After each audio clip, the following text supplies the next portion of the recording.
still had the drive. We were still determined to do it because we love to do it. Finally got a deal, got signed, put out music, and then, well, let me go back. 6 months before recording Protect Your Neck, I had just left Cold Sherman Records, and RZA had just left Tommy Boy Records due to lack of promotions, support for our records. The label I was signed to was too busy, too occupied trying to support their bigger acts, which is, I understand that now because it is a business. And they were also looking for music that was kind of similar to what was out there already. That's what labels do. It's a hit, they want to follow it. That's how it is. But they were looking for something like that, and we clashed and it didn't work. And it was kind of disappointing and discouraging because we had spent so many years making demos and trying to shop out there and calling labels and sending tapes, and I'm sure the label had a trash room that went from the mail room to the trash room because that's what they do with a lot of artists. On top of that, I made a foolish move by quitting a city job that I had to take a test for and wait 4 years for them to hire me. Yeah, I used to work for the transit authority. I was still on probation because I had a record deal. So my head was like, kind of souped up about it. And so this first experience in music industry, several months later, Wu-Tang was formed. When we recorded Into the Wu-Tang, it was in a place called Firehouse Studios in Manhattan. I mean, the place was on fire, and the bees were buzzing all over the place. There was all this energy, it was positive, the atmosphere was peaceful, and it was sound or music that was the force that grouped us together. But too much fun and excitement in a working environment is a distraction for me. I get distracted easily. I like to write alone, which probably explains why on Wu-Tang Forever I'm only doing 1 CD out of 2, because I spent a lot of time playing chess and ping pong in the studio. I did. I remember one time Raekwon saying that brothers would write rhymes like they shoot pool and play ping pong, we got 30 albums done.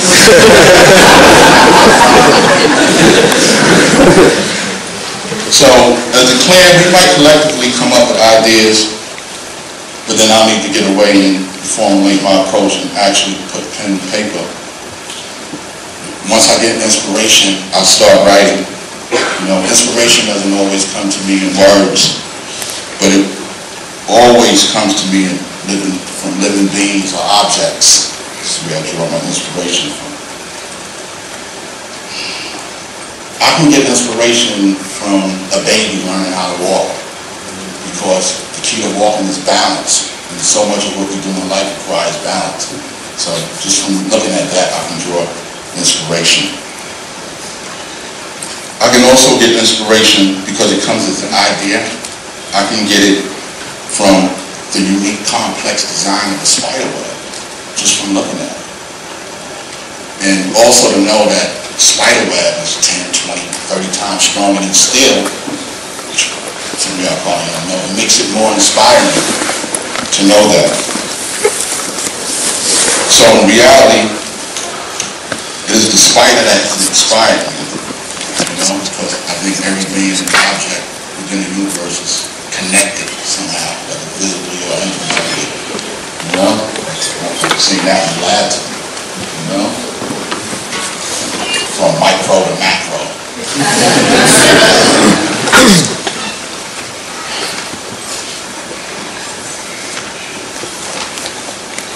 Also, I think the deeper one sees into life, the wider life opens itself to one.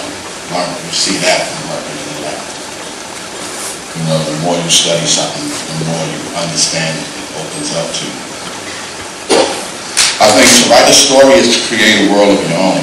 And it is said that a world in the making can be likened to a great jigsaw puzzle whose separate parts have life and are capable of independent movement. I think these separate parts are living things. When I write a song, it's a lot like building a puzzle. Sometimes you start with a certain part or an image. Sometimes with the frame, sometimes a certain color. And just like when you rhyme, because rhyming for me is a visual language. It's visual.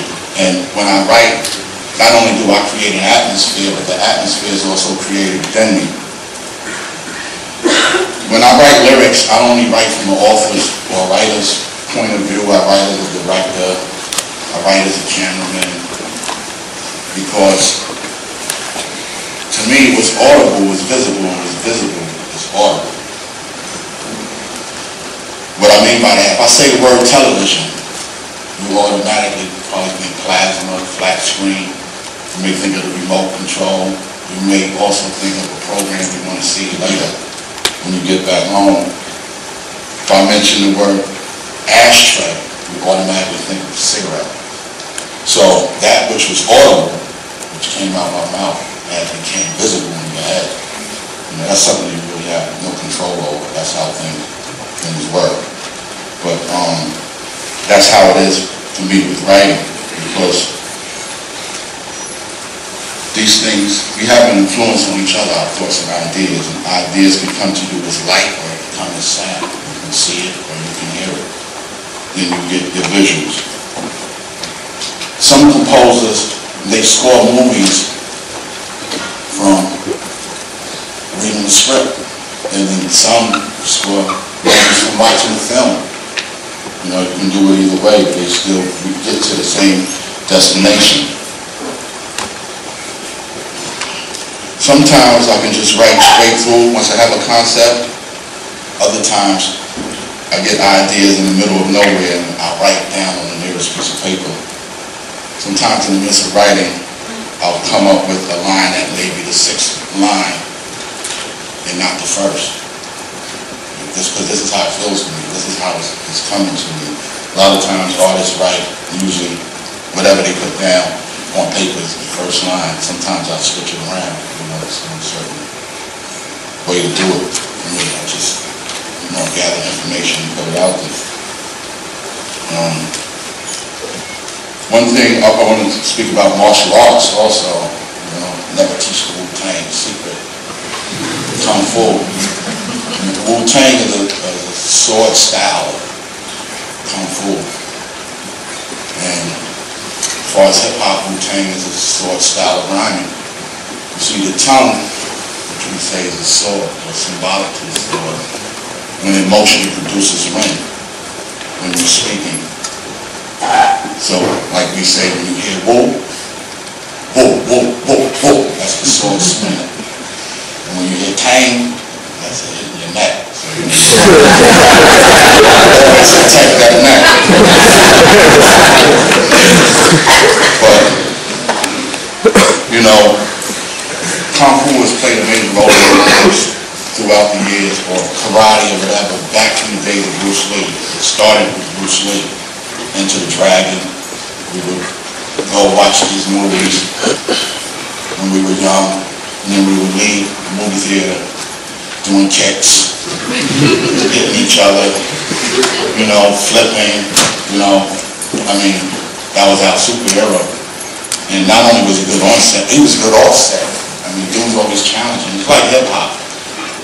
You can see similarities in it. Guys was always challenging them off and on the set, just like MCs would challenge Wu-Tang off and on stage. We run into guys and they'll be trying to challenge us. Most of the time we were battling, because that's what it was about. But we learned how, before we even understood these stories we were watching, and with the stories action, and then it was all about the action. And then years later, we applied what we were watching to our music, far as being disciplined, having love for your brother, practicing, working, writing, constantly studying. You know,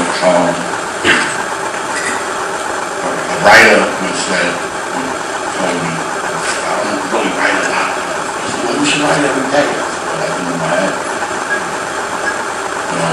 Grandmaster said, you should study every day.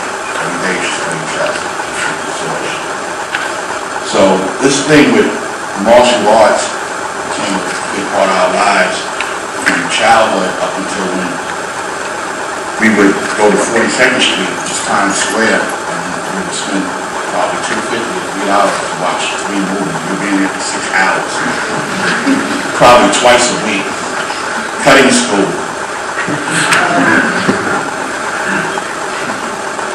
Also, I remember this song was called Kung Fu Fighting.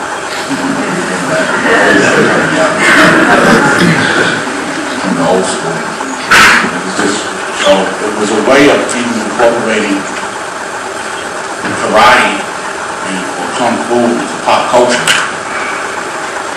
So that was something that just gave us an extra boost. You know, going to the flex and then having the song.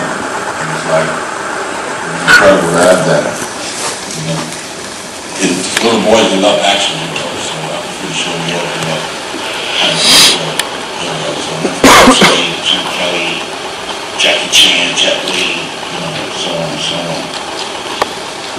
But it kind of reminds us of when we used to battle, walking from borough to borough. I remember being in Brooklyn, and I was just asking around who was the best, and I would go look for it. I was battling this guy one day that had killed police with me. So the police was a little younger. We were now 13. And we went, and I got out to tell you.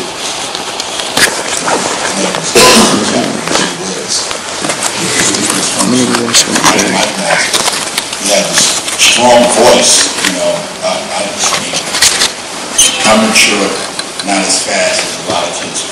So I didn't have that strong voice and all that, but I always had the lyrics. And he had this deep voice, strong voice, and he thought that would intimidate me. And we were in front of his building. It's like the flicks. One dude rolled up, this dude rolled up, there's 40 people outside the school. And he had like 40 dudes with him. The priest was like, oh, stop, like, let me go hard on him.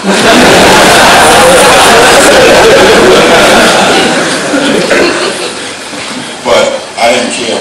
I just went for it because it was in my heart. I wasn't thinking, about getting beat up and all that. It's like, you didn't care, just go for it. So nothing is going to stop you. And those were fun days. We would walk all over, from Manhattan to Brooklyn. I even have a line on the song I got called Autobio, where I say, I wore my boots out from constant walks across the borough. We tore the troops out the frame when they challenged the most fellow. So that's what we used to do. We loved it. It was in us. I learned that music is a divine art. So like a musician, I compose until the instrument becomes my heart. And when you love what you do, like when I went to the lab today, that's when I